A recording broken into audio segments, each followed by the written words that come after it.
you. Anymore will be here. And Anymore, good morning. Good morning, Roland. How was your weekend and the holiday? Yesterday you hosted the Super Morning yesterday show. I was at How work. exciting was it? It was pretty awesome as usual, but a good weekend, you know, roaming around with the children, spending all my money. I know, right? Yes. How was yours? Dictate. Yeah, I was okay. A bit of meeting here and there. Had some emergencies to run. Oh. There was an outdooring. There was a funeral. Oh. So it was a bit of a packed Sounds weekend. like a typical Ghanaian weekend. Yeah. Yes. I don't know somehow. I don't know whether. I'm sure they had seen the itinerary of the holidays, the beginning of the year. So all the funerals and the weddings, also fell beginning of the next month, end of the month. So people had been paid. So I don't know how to do it. A good time to chill. Yeah, good time to chill. I have this great friend of mine. He works with the Boku Presbyterian Hospital. Okay. He's a pharmacist, does great work there. Okay. And Salifu Combat is a pharmacist there. So I always say good morning to him. Oh, good morning, Salifu. Salifu Combat, please. Combat. So the combat is necessary. Yes. So Salifu Combat. Good morning. Please, we are greeting you of Boku. Okay, please start. Okay. So I have the Ghanaian Times, the Finder, the Daily Statesman, and the Economy Times. On the front page of the Ghanaian Times, President Ascent New Companies Act. 4 African trade unions advocate tighter rules to protect African markets. Work on $475 million Takoradi Port multipurpose terminal begins. Government shuts down manganese coal for non-payment of taxes. On the back page, Migration Information Center established in Tamale. MDC is urged to sensitize communities against swimming in water bodies. You're done? That's quite interesting. I'm done with the Ghanaian Times. Okay. Would you like me to continue? Yeah, do all the at second once? one, and now I'll do two. Okay. All right, so moving on to the Finder now. On the front page of the Finder, supports one district, one factory. Dr. KK Sapong appeals to the KNUST alumni. CBG, now this story got me quite excited. CBG. I thought it was the one district, one factory. No. That got a grin on your face. So I was wondering whether you had some investors in town who wanted to invest not at all. I was excited about the CBG post profits in less than a year in operation. Consolidated. Yes, and apparently after they paid tax, they made a profit of a little over 40 million cedis. So they're kind of recovering, considering they started last year at a loss of about 28 million cedis, close of 2018. So good stuff there. I'm happy for the workers. You know, currently they're doing some sales promotions, so you see them walking around for opening we stand of accounts. With you. Yeah, exactly. It's good job. You know, good job, and good morning to Mr. Daniel Wilson Addo, the MDM. Seems like you're doing a good job. So West Blue Consulting initiates the Nancy Library project. IPPs to make inputs into government policy formulation. That's according to Todbe Afede. And S.O. Frimpong wins 4th consecutive Vivo Energy Transporters Award. Okay, let me see whether I can keep up with Enimwa with the yappy mouth. So let me go. Okay, so let me go. Daily Graphic. Charlie, as an Daily Graphic. Unraveling mystery of 3 missing girls. That will be on your front page of the biggest daily we have in our country. It's a forensic expert arrive in Takoradi. Where are they coming from? A team of forensic experts and crime reserve from the police. In Accra. All right. And the other stories we have: Woyoma files for stay of execution of Supreme Court order. Ghana Manganese Company order to stop work. That story is on page 16 of the paper. An IT firm enhances reading through e-libraries. Yesterday, we hosted the Ghana Library Authority. They have a new app, and so we'll get to have more discussions on the subject, I'm sure, in the coming weeks. But other stories occupying the front page of the Daily Graphic. Takoradi Port expansion takes off, and Graphic condemns attack on reporter. And we know Delan Russell had been at the end of some molestation, brutalization of members of Prophet Kobe. Okay. Other stories we have on the back page will be Ghana, South Korea sign agreement on rice production. And NGO donates tricycle ambulances to health facilities in 4 districts. Let's do the Custodian. Custodian, Audu, is a managing editor for the paper. Good morning to you, my good friend. It's been a while. I would do Mahama. On the front page of the Custodian, we have Founders Day. This one with an apostrophe. After the S, recognizes joint effort of Ghana's forebears. Ekufuado. Ex-IGP Kudalo promotes Mahama 2020 agenda. CPP NDC fight over government Founders Day. NDC MP aspirant dies. Was aspiring to be the parliamentary candidate of the NDC for the Ashaman constituency. I know him very well, just because I come from a place, so I know Emmanuel very well. May he so rest in peace. That'll be it.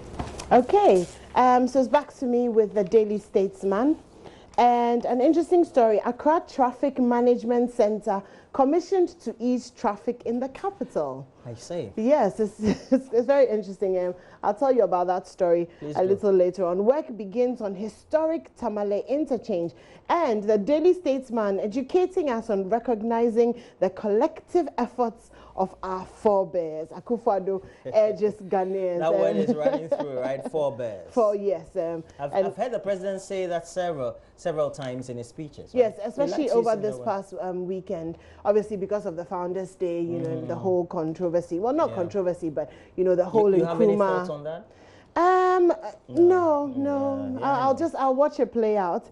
Raheem Sterling, Man City forward, ends Liverpool drought with growing maturity, and Heart of Oak signed former Liberty professional striker Bernard Arthur. I wish we were as excited about Ghanaian football as we are about the foreign leagues. Yes, UEFA and the rest of the. Should I just finish off and then hand over to you? On the front page of the Economy Times, which is what I'm doing next, energy experts caution government, on take and pay idea. $12.2 million premium paid by PDS for ECG takeover has gone missing. $12.2 million has gone missing. Very interesting. That trail. Revenue shortfall threatens fiscal consolidation process. And that's it for the Economy Times. Right. Okay, so let's do the Daily Guide. Front page of the Daily Guide, we have we will reject police DNA. Dead girls' families cry out. It has an attached or inserted picture of Alex Crunchy, father of Priscilla. Down there, we have PDS fights back. Philip Ayensu's picture is there. Good morning to you, Mr. Ayensu. It's been a while. Police killers for court today. An NDC MP aspirant dies suddenly. Yeah, trust Africans. Any death we don't understand. We have to do some attributions of some superstitious beliefs. On the back page of the Daily Guide, fireworks heralds Fist of Fury final, and that's on the back page of the Daily Guide. Also occupying the back page, Ghana team pitch camp in Cape ahead of African Games, Cape Coast. We have other stories there as well, but let's do the Daily Dispatch newspaper. On the front page, how can Amewu say fraud when government is now investigating? MPP MP exposes energy minister over PDS. Up there I have not snubbed John Mahama, Alex Mould. Alex Mould is a former CEO for the GMPC. Nitawul to Ayariga, our armed forces will not buy from the internet. And there was this ongoing debate in Parliament about some purchases we wanted to make for the armed forces and the defense and security setup, actually. And you know that MyJohnLine.com published a story about some $11 million to be used to purchase night vision binoculars. Detectives' intuition led to the discovery of human parts in Takrady. The story is on page 11. This is at variance to what we're told that it's actually the confession of, I'm just kind of a bit confused here. But look, that'll be it. All right. Did you hear that Deborah Cox had a horrifying flight experience on her way to South Africa, really? No, what happened? I'm told that there was fire on the at the back or cockpit or something. No. Oh, really?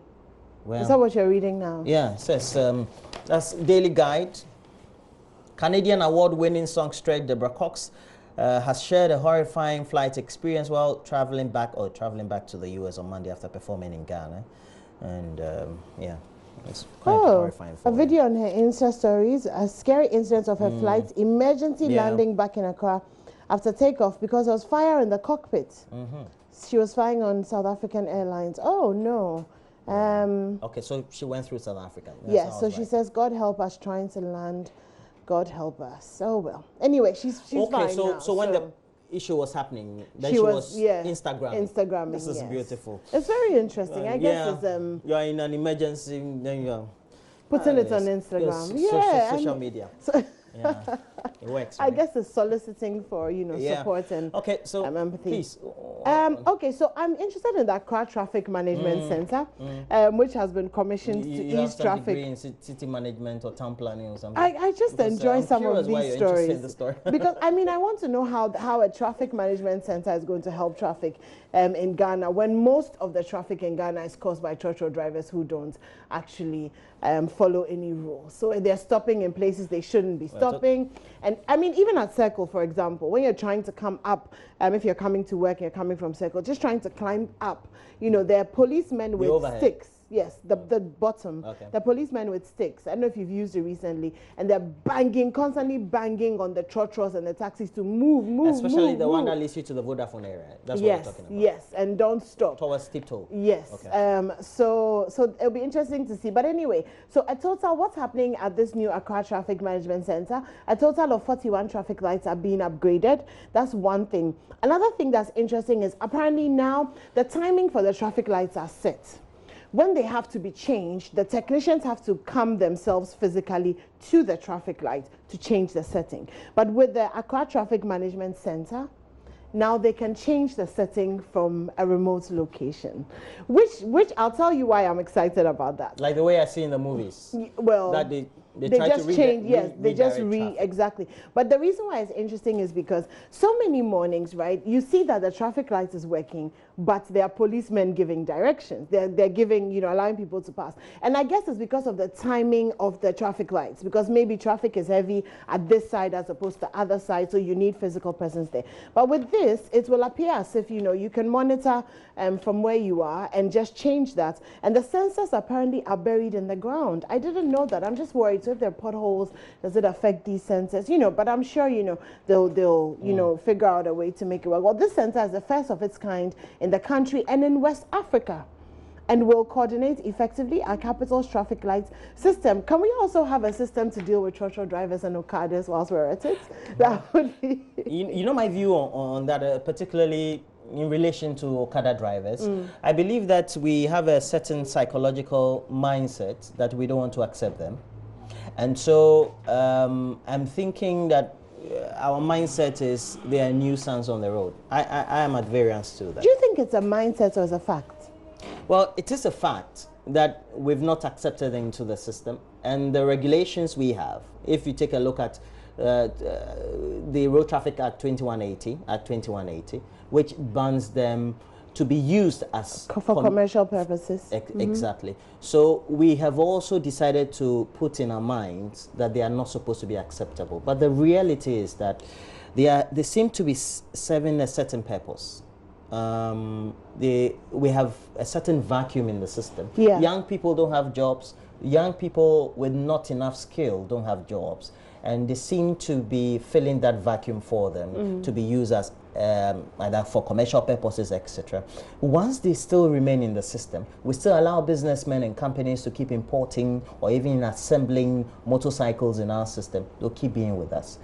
My view is we should integrate them properly into our traffic regulation, our traffic rules, so that the driver, you and I, who will be on the road, who will not see them as nuisance, will recognize them and give them the befitting recognition that they need on the road. I also think that... I know it's a very touchy issue for many people. No, I understand what you're saying, and I agree with you in part. The problem with the motorcyclists is that a lot of them are just lawless.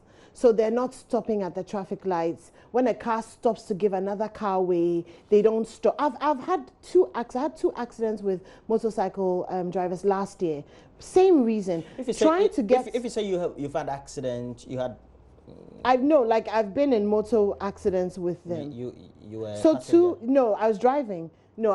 So you're one of those people who don't seem to recognize them on the road. I recognize them. This is what happened, if you let me tell my story. Okay, please do. I was coming onto the road from Ghana Post, actually. Coming out of Ghana Post onto the road. right? Traffic is coming this way, traffic is coming this way. Both sides of the road, the cars had stopped for me to come onto the road. I look left. That would be the high street road. Yes, I look left, I look right, I look left again, and then I turn left, and skimming through the cars appears a motorcycle driver from nowhere, rams straight into the side of my car. I looked left, I looked right, I looked left again. And this driver decided that even though both sides of traffic had stopped for me, he wouldn't. Yeah. Twice last year, same conditions. So I appreciate them. I have very good friends who are dispatch riders. I use them almost every day. I think it's a very lucrative business, and I'm happy for that. But they are not lawless. And so it's important that as much as we're sharing the roads with them, they're mindful of the fact that they're not invincible and they're not immortal. I think that's where the problem is. I think that's the morality aspect of it. But in reality, but in reality, it's also because we've decided not to integrate them into our system. So they've also become deviant in becoming recalcitrant in observing our traffic rules. But if we all decided to say that, look, they are part of our system, when the traffic light says red, then they will all stop. Because when you go to other West African countries, and you go to Nigeria, you go to Togo, Benin, they seem to obey the regulations better. Yes. If not the best. As enforcement also is necessary. Well, the police have no choice than to arrest them when they feel they flout the regulations. Except because when the police themselves are at the back of sitting at yeah, and we see several of them. Issue, You see, yes. so I guess the argument we're all making is that this time integrate them and make it work, yes, because they're here to stay. Yes, but yeah, we have to. Yeah, that's how women felt about men as well in the beginning of time. And we've you want to talk about some other? No, go ahead. I was quite interested in the forensic experts arriving in Takoradi. It's the same thing I also wanted to talk from about. Where? And they said the team of forensic experts and crime scene investigators from the police headquarters in Accra arrived in Sekondi Takoradi yesterday. Yesterday? Okay, so yesterday is Monday. That's why we had the holiday. Founders Day, the apostrophe is after the S. Please, let's educate ourselves. Process to unravel the mystery surrounding the 3 missing girls. But they found these skeletons on Friday night. Yes. Right, and it took them 3 days to move from Accra, right? Oh wow, the urgency is okay. So very interesting. So my comments that I wanted to make on it was that in the early 1980s, DNA was used significantly after being discovered that it could be used by matching to solve crimes in the United States as well as in the UK. Yeah. Now we have forensic experts who have to come from Accra to a regional capital to come and perform this, and it will be days after it has been done. Yeah. And ideally, we should have forensic experts at least in a regional command of the police across the country. Now, it would mean that if there's a crime in Tamale, somebody will have to come from Accra.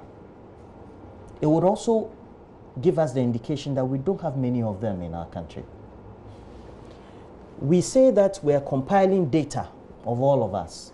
So we want to compile national identification system. The people that we want to learn this from, the West, they started doing compilations years ago. You and I, we don't have our biodata in detail on any database. And some of these fingerprints and all that only works by matching. That is if it's remote. This one we're lucky because the relatives are there, so you can get some DNA samples and do matching. But where you can't find you may have seen an evidence on the crime scene. How do you match it if there's no database of And we say that we want to improve policing and crime investigations. Compared to what the West do and how they are doing it, I don't think that we're learning fast enough, and we're getting to that point in which we'll make the police service and our institutions top of the range institutions that could be comparable to any you find around the world. It's not growing fast enough, and we're not developing at a pace that we should.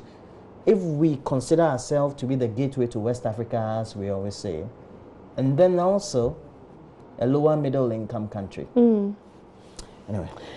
They are also the Director General also signed a statement telling us that the Director General in charge of public affairs saying that the discovery was as a result of ongoing efforts at examining several angles of the investigation. Claims that a confession or tip-off led to the discovery are untrue.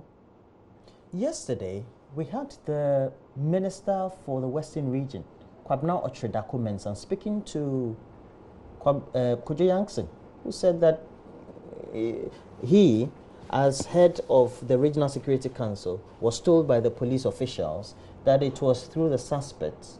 Right.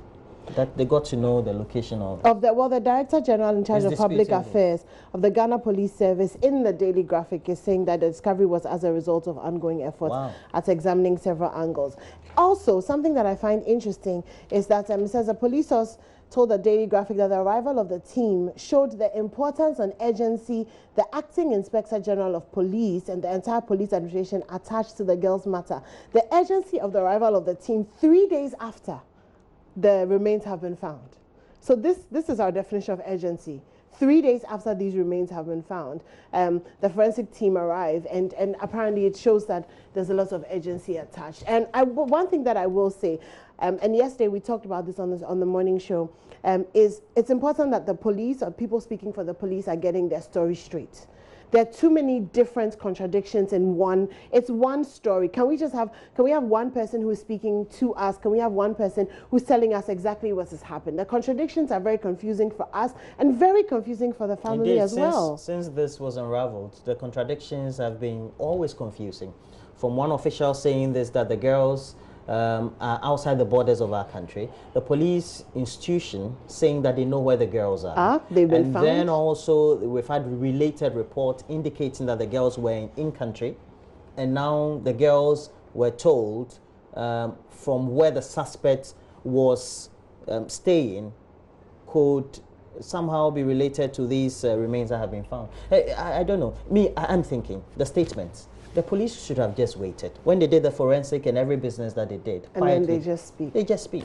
And because now you've created a certain panic situation. Everybody is speculating. Exactly. And we're all expectant, knowing that we don't know when. We don't know when. And we very well could find out at the end of this investigation that these human remains actually don't belong. Are not related at all to the three. Yes. Another thing that we might find out is that this was also just a little bit of brouhaha to actually cover the PBS and ECG situation that's going on. That's the speculation out there. So yeah. I think silence would have been a good way to go. You know, sometimes you just don't have to open a can of worms too many times. Yeah. But let's look at myjournline.com before we go. So you do those honors for us, and we'll be on the screens very soon. And you can help us. myjournline.com. We'll get to know what the latest is. But in the meantime, you can get interactive on Facebook. Join us on TV. We also have a Twitter handle at Join Us on TV, and you can always be watching us live through myjournline TV on YouTube. Give us your comments. Always make sure that you add the hashtag. Okay, so My Joy Online is reporting, historian criticizes how dates, personalities are selected for national commemoration. A historian at the University of Ghana's Institute of African Studies, Kweku Dako Ankra, has described how problematic, how personalities and dates are asked for commemoration in Ghana. That's My Joy Online. Okay, police brief families of missing girls on latest findings. The police have formally met with the missing girls' families and have told them what's happening. All students of St. John's Grammar SHS commissioned new health facility at school. We're still on My Joy Online. Church buoyed up despite losing 4 members in Senchi canoe accident. The Akosombo District of the Assemblies of God Church has begun post-trauma counseling for 6 survivors, families and church members after a marine accident at Senchi. And we brought you that story over the weekend. Very, very, very sad one. The AstroTurf, Chebi, Medina and Wale Wale to be completed by mid-October.